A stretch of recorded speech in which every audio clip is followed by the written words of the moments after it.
No matter who you are, no matter where you are in life, you can take the lid off of your job. And if you're wondering if you still have the lid on in your life, here are some clues that's going to let you know that the lid is still on.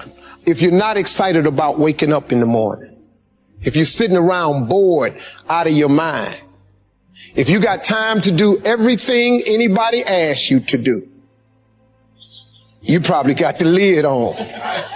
If when you tell your dreams to all your friends, it makes sense to them, you got your lid on, man. Your dreams should not make sense to everybody. You got to say something that make people go, how you going to do that? That's when you got the lid off. And if I were you, I'd do that. I'd take the lid off. Makes sense to me, don't it? I mean, look, in show business, that's all the time.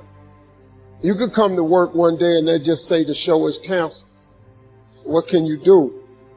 So what I've done is I've produced so much content.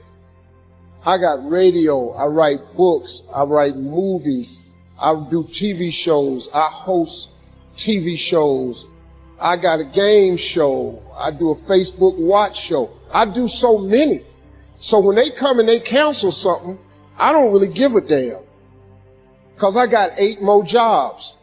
You know what I mean? I've just managed to stack. And then I'm always prepared. I prepare for what's coming. Here's the deal. Change is inevitable. So here's what's going to happen. No matter what's going on in your life, is not permanent. Everything is going to change. So there's 2 things you can do with change. You can react to it or you can participate in it. It's going to change anyway. So if you keep waiting around, you're going to have to react to the change. And now you're behind. But if you participate in the change, if you know the job you have is not going to last forever. I'm just telling you. COVID proved that already. Where you go to work at every day, that's going to change. COVID proved that already. Your best laid plans has changed. So what you got to start doing is you got to start anticipating that it's going to change and just start living your life with the preparation for change. No matter what you're doing, you could be doing more. Remember that. It's 24 hours in a day. You got to use as many of those hours to prepare stability for yourself as you can. I said it online, I got in a lot of trouble. If you sleep 8 hours, you're not ever going to be rich. If you have any dreams of being rich, you cannot sleep 8 hours a day. It's only 24 hours in a day. If you sleep 8 hours, that's a third of your life.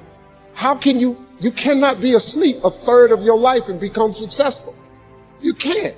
People got mad at me. They're talking about Steve Harvey prefers wealth over health. No, I'm just telling you, if your ass wants to hit it and be rich, you got to quit bullshit. You got to get your hustle and grind on. You can't sleep well, how much you sleep? I sleep between 4 and 5 hours. If I get 6 hours, woof, I'm tired. Plus I'm old. I got to get up. I want to see what today is. I can't miss nothing. Now, I'm old, man. I'm 64 years old, so I can't be laying in the bed waiting. I got to get up early. I'm up for the sun come up every day because I just want to see what else God got for me. He done gave me a lot. Might as well go see the rest of it, right? You can't see us sleep. So I've always prepared myself for what this business is. And for the first time, I've actually thought about retiring. This is the first time I've ever thought about retiring. So now I want to come home. I'm coming to Africa. The one thing that I have learned to relate to all of my children is to dream. There is nothing bigger than your dream. Nothing is greater than your dream. Now, as we sit in this great educational institution, I am not saying that your education is not important because it's tied to a lot of your dreams. But let me tell you something. There ain't nothing bigger than your dream. Because your dream will propel you to get the education. Don't you ever stop dreaming. Don't you ever stop imagining. And we're going to talk about them two things a lot. But don't you ever stop dreaming. Your Bible says a man without a dream or a vision shall perish. That's in your Bible. It ain't just in the one I read. Nowhere in there does it say without an education you perish. But it says without a dream or vision you perish. So if what you're dreaming about requires an education, it is then your dream that propels you to get the education. But the dream is bigger than anything, man.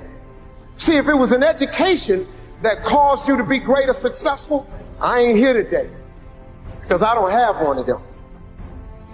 But nobody could outdream me. Your dream is everything, man. It's the biggest part of your life.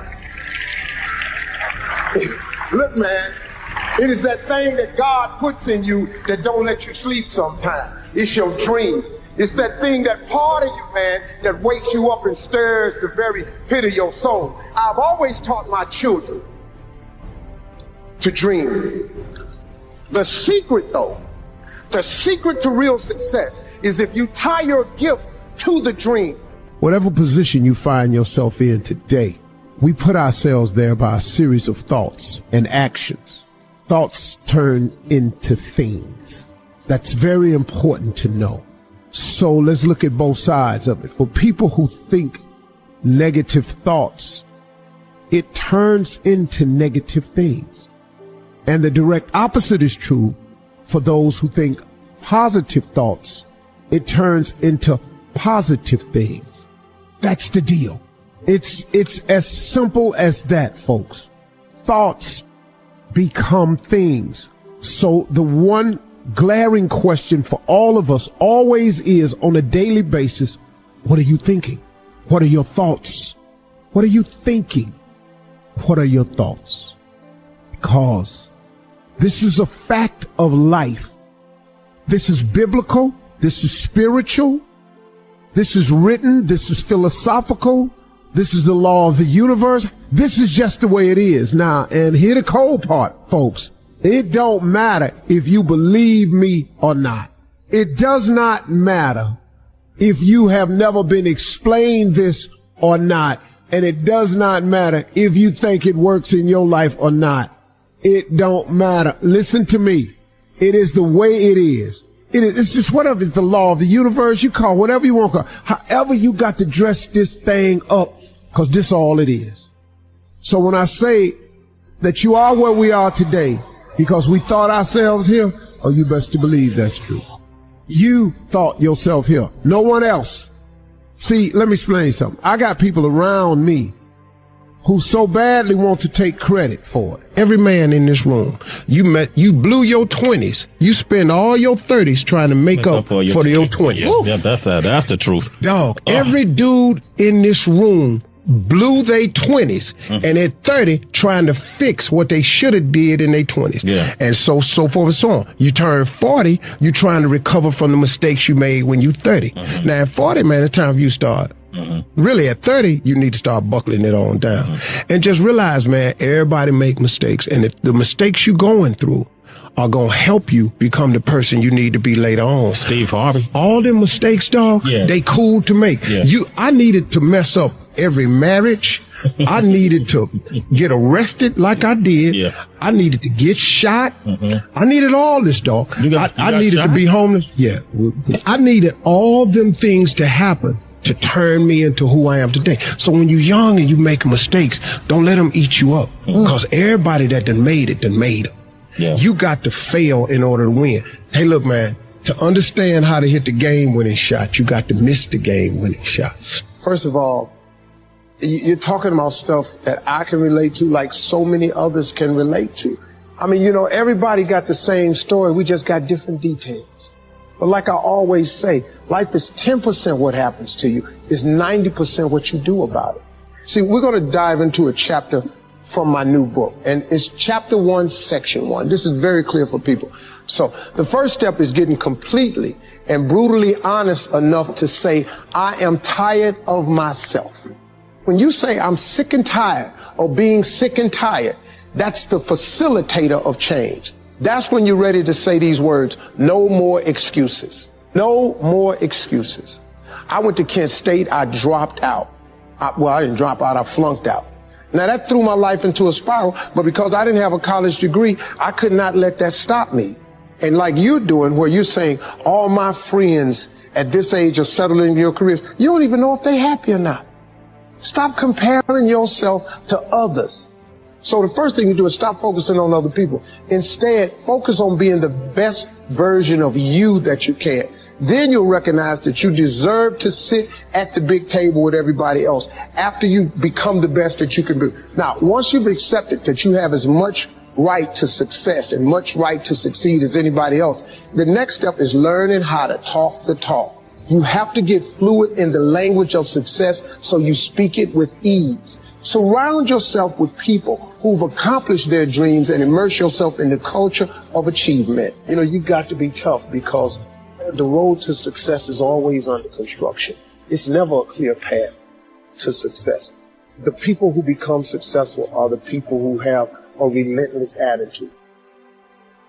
And you just got to hang in there through the bad breaks, because the bad breaks is coming. But they usually come right before the big break is about to happen.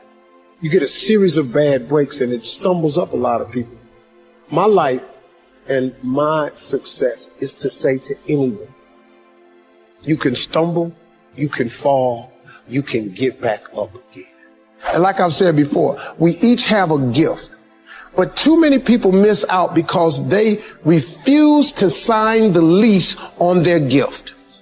You keep looking for it outside of you. Stop. Sit with yourself. What is it that you do the absolute best with the least amount of effort? That's your gift. But if you are constantly looking outside of yourself and you don't latch on to your gift, you will never find your purpose. If you want to succeed, you must commit to your own gift and embrace it. Well, same advice I give to my kids, man. If I could get them to understand the importance of their 20s. Because, man, you know what I did? I just blew my 20s. I ended up spending all of my 30s fixing what I messed up in my 30s. And I spent all of my 40s doing what I could have been doing in my 30s. I looked up, man, I had let too much time slip away. If you could get young people to get their foot on the gas pedal in their 20s, because right now they think going out is everything. And I keep telling them, man, you're gonna outgrow that in a minute.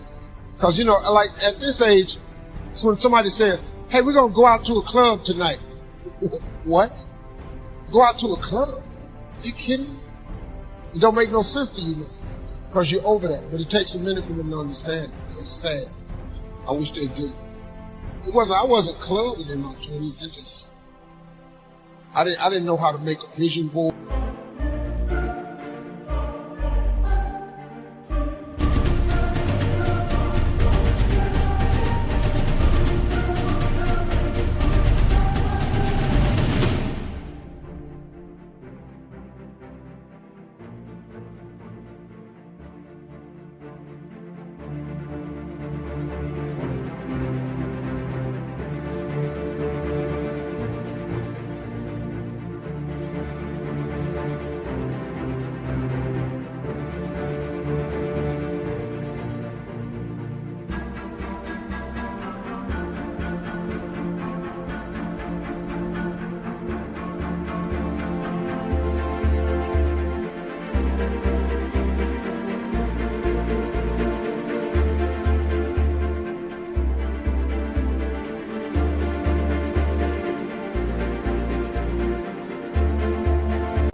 I didn't know how to. What really changed my life, man, was I got in Amway when I was about 24. I got in Amway. And that changed my life, man, because the first time ever, they introduced me to self-help books. And I read 2 books that changed my life. It was The Power of Positive Thinking by Norman Vincent Peale and The Magic of Thinking Big by David Schwartz. I read them books and it changed my life.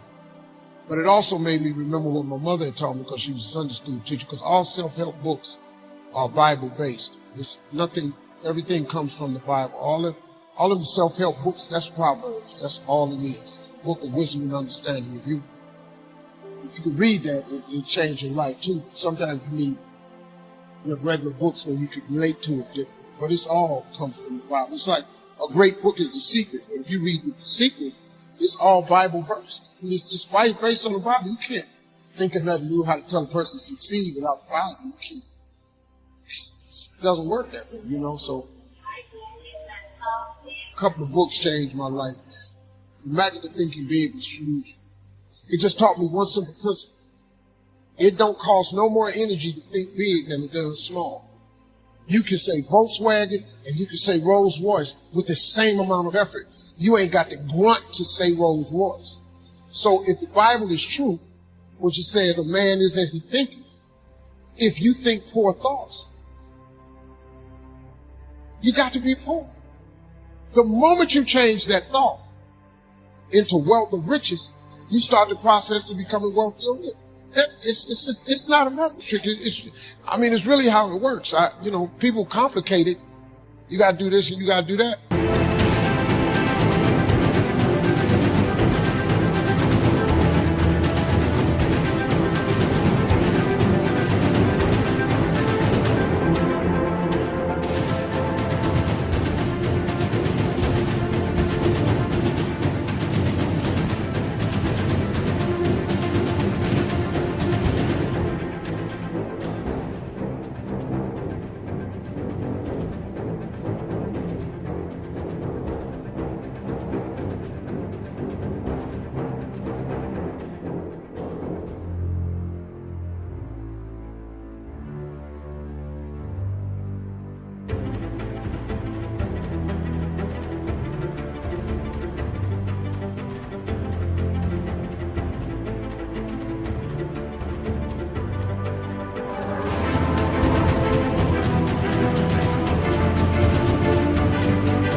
But the Bible's pretty plain. They ain't got no loopholes in it. Really don't. It's just real simple. It say what it say. All you got to do is believe it's talking to you. That's what it is. Most people don't think that God is talking to them. That I come to give you life and give you life more abundantly. You don't think He's talking to you? He'll give you life more abundantly. He do. He really will. You ain't got to be rich to have an abundant life. Sometimes you just need to be healthy, happy. You could be really happy, man, making $70,000 a year. You really, really can. You don't need a few million. I did, but you didn't need a few. It helped me a little bit. But to be honest, it didn't make me happy. Until you need God.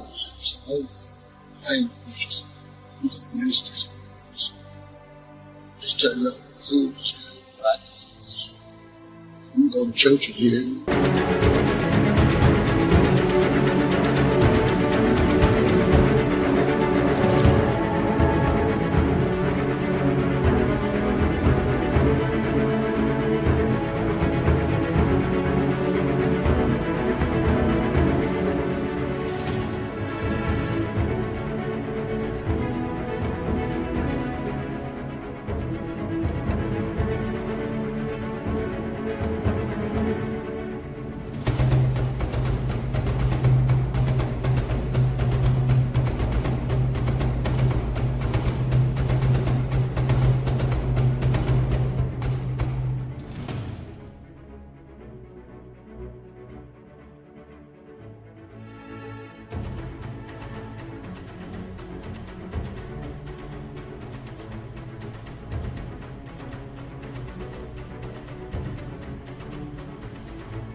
Pass my off and say, if you don't believe me, you need to.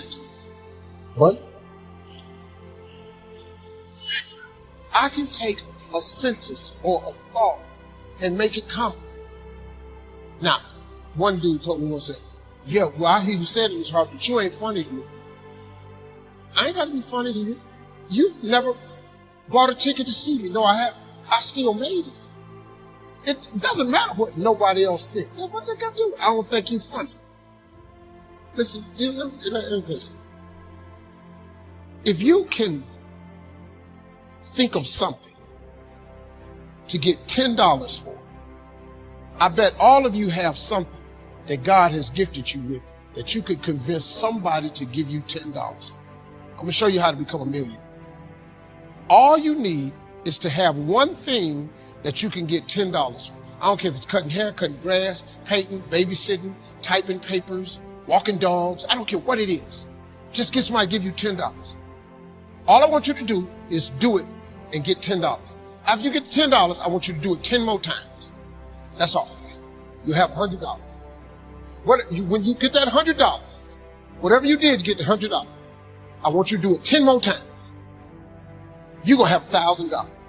Now, get a little tricky now. Whatever you did to make the $1,000, listen to me close.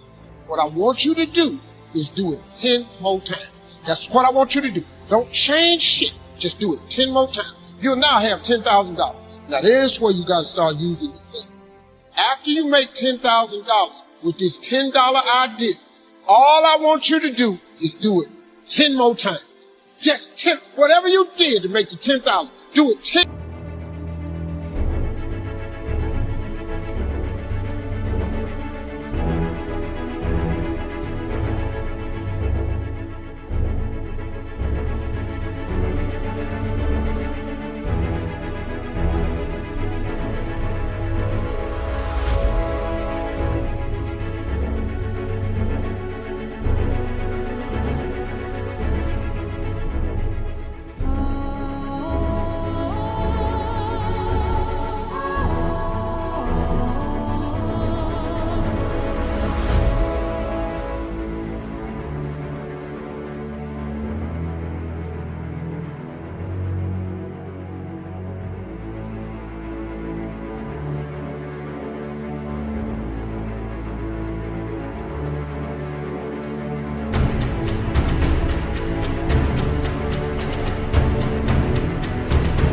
More time, you're going to have $100,000.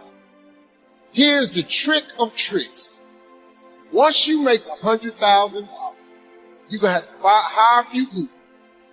All I want you to do after you make the $100,000, same thing you did to make the $100,000, I just want you to do 10 congratulations. You are a millionaire. That's how it's done. These jokes I'm telling right now, these $25 jokes. My first gig paid me $25. These the same jokes. This just English. I ain't learned how to do this in Spanish or none of this. I just kept telling these jokes in English. 10 more times, 10 more times, 10 more.